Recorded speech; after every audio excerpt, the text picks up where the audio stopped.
Well, hello again, and welcome back to That Old Shop. My name is Mike Scott, and I had kind of an eventful trip taking the next load that I'll show you right here.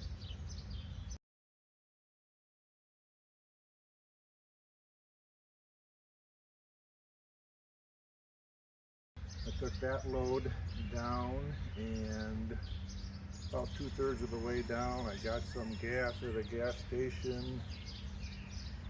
It was fairly cheap, 40 cents cheaper than my area. And I pulled in that gas station, noticed there was a gas station across the street that was even 40 cents cheaper a gallon. And I thought, no, I'm not going to go there. I've had trouble on previous trips, picked up some bad gas, so I'm going to go to this more name brand station here, newer looking station. So I filled up, I put like 3/4 of a tank in, and I was probably 15 minutes down the road and started to have trouble. And I had trouble all the rest of the trip. It just didn't want to idle all the time. I would say most of the time I had a 2-foot drive it, hundreds of miles, probably 200 miles when I was down in the area, and doing the unloading and all.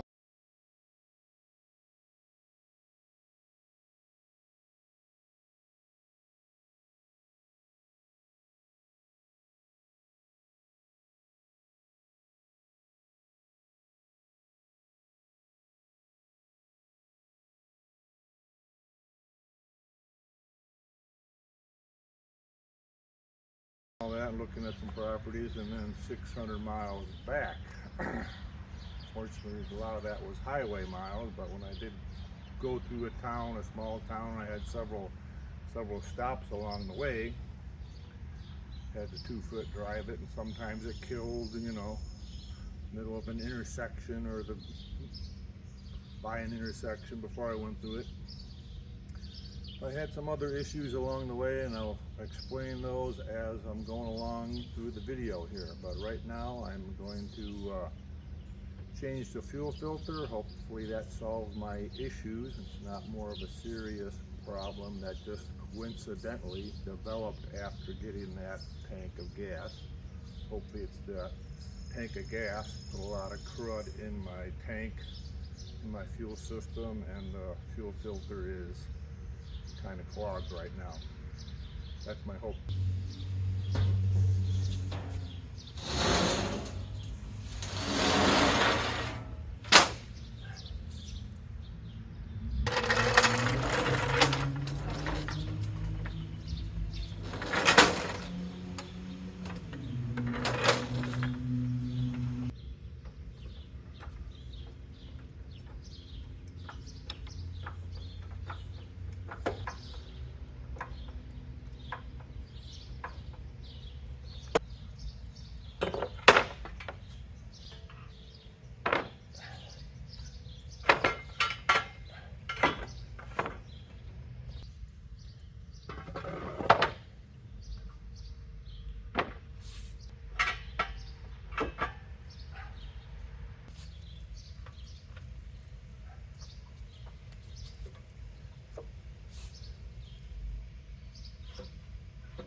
So since the fuel system, I suspect the fuel system has got a lot of crud in there, I'm putting the cheapo filter on there first.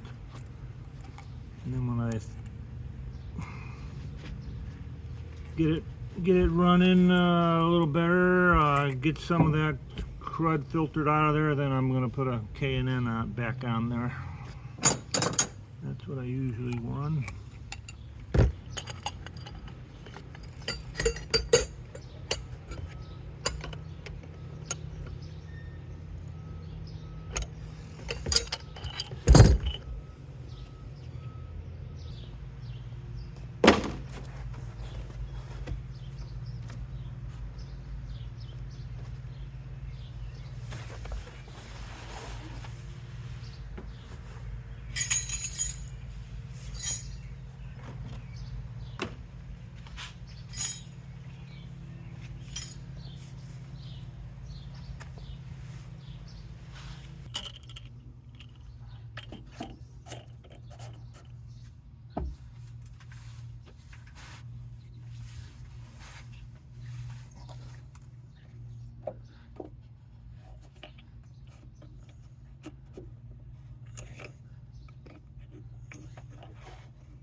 Okay, well, it's running. It's idling, kind of rough, but it wouldn't idle at all a lot of the time. Like I said, after I got this one tank of gas, but then I had put 2 more tanks of gas in after that during my whole trip, and often when I was at an intersection and it went down to go idle, it just wouldn't idle a lot of the time. I had to 2-foot it for lots of the time. So yeah, that was a hassle. So hopefully this will fix it. I'll take it for a drive and see how it idles when I get back.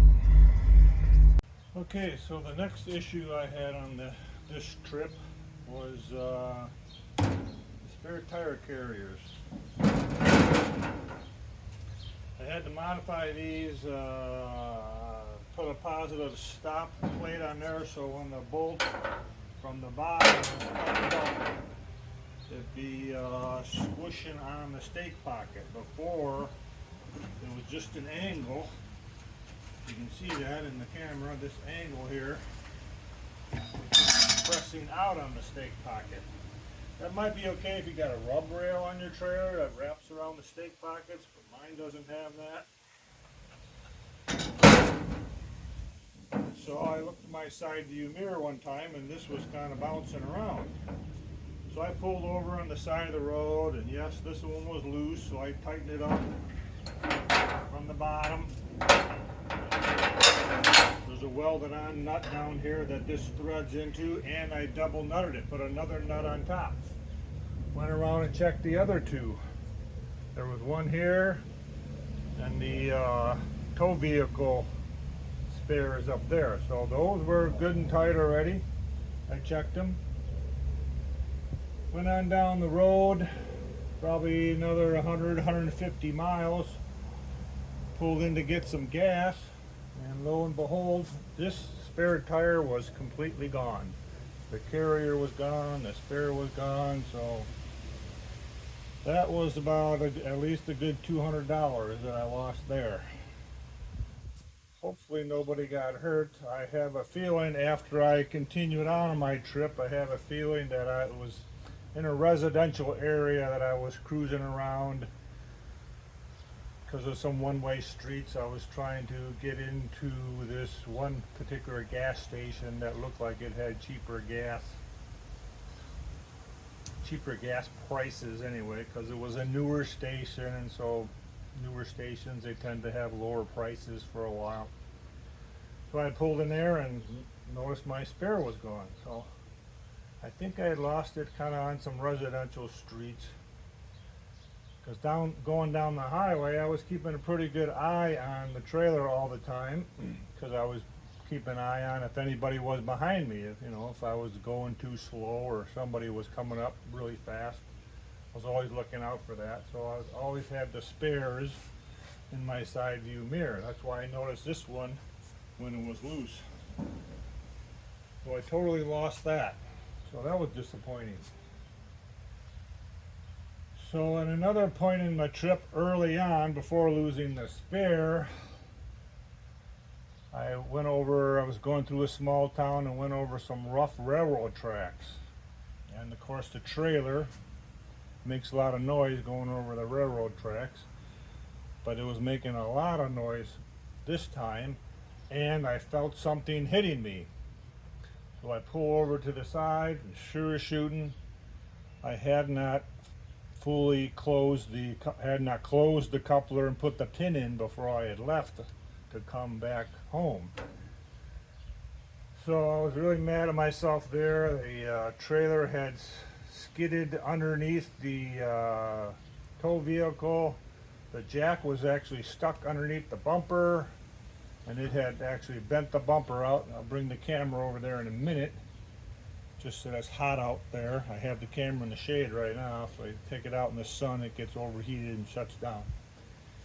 But I'll show you that fiasco there. So that's another $300 there for a bumper. So whatever you try to save on the trip, it seems like sometimes you end up losing it.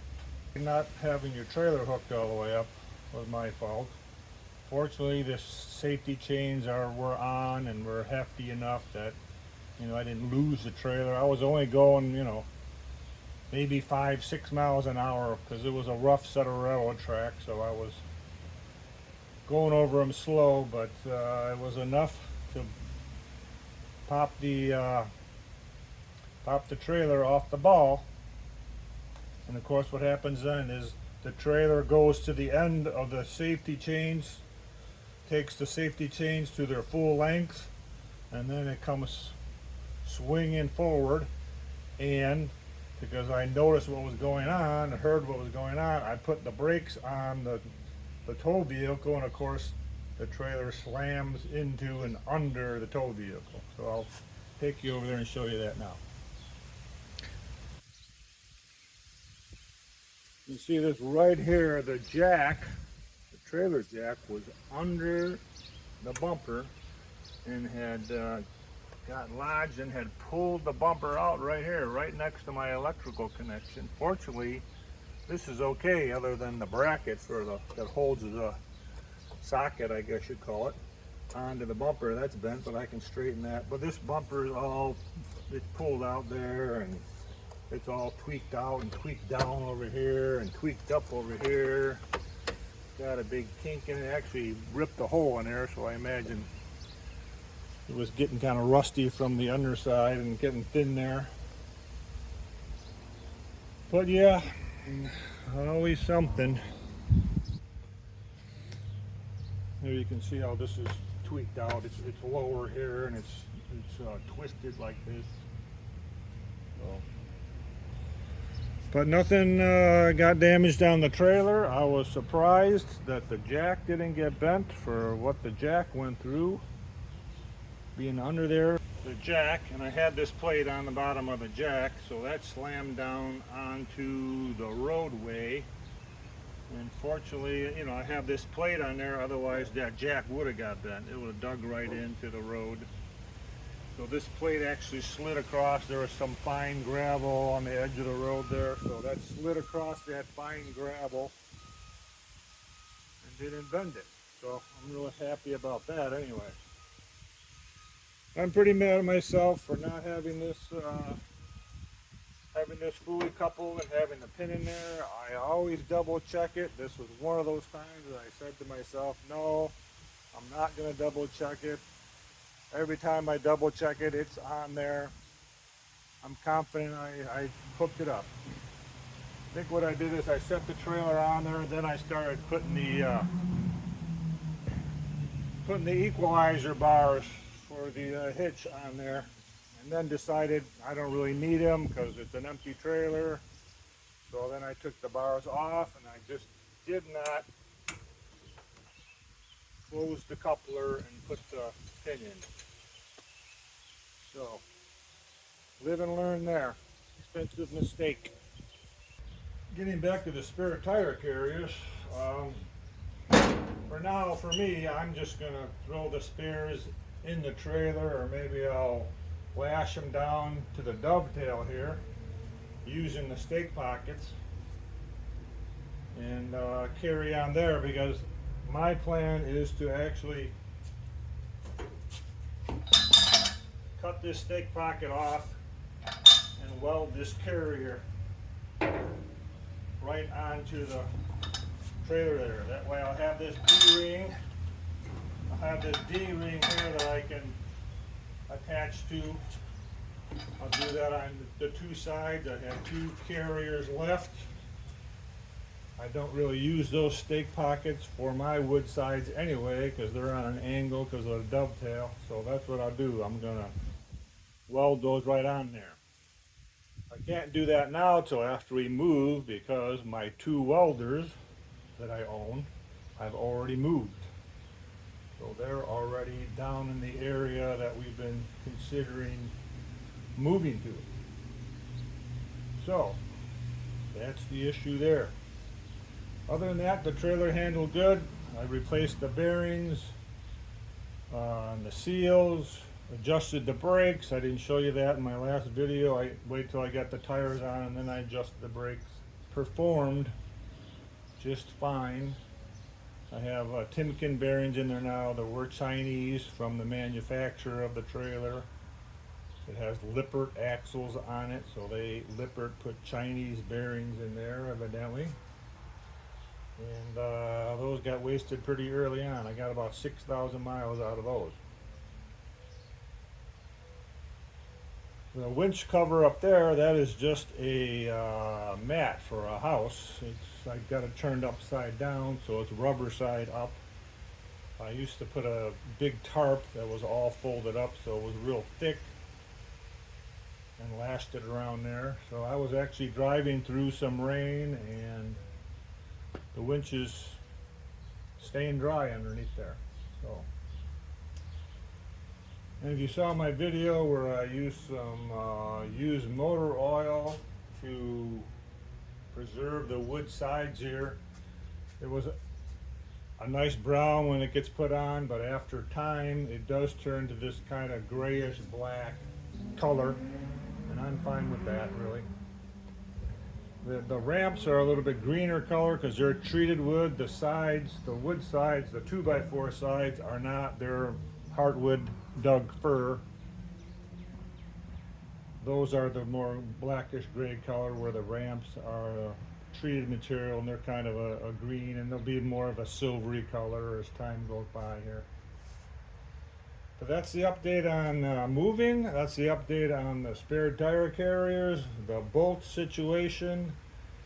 When this one was loose and I tightened it up and drove off, I was thinking as I was driving along, yeah, I should put a larger bolt in there, a fine thread, you know, because that's a lot of weight just hanging out there that 1 3/8 bolt has to support. I did change them from a grade 5 to a grade 8, but obviously it's just the design is too sloppy in the stake pockets, and it just hangs. There's too much weight out there with the bouncing.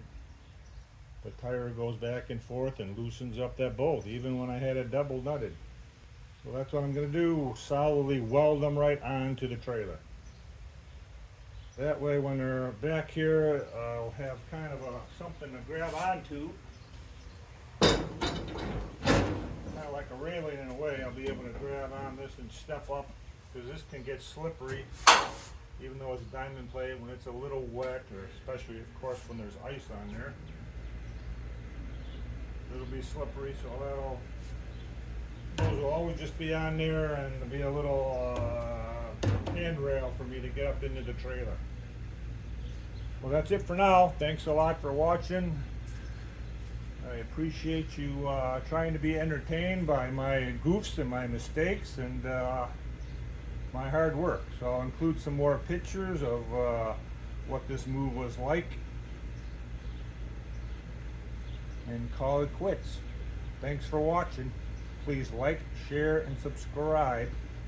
Thanks. Bye.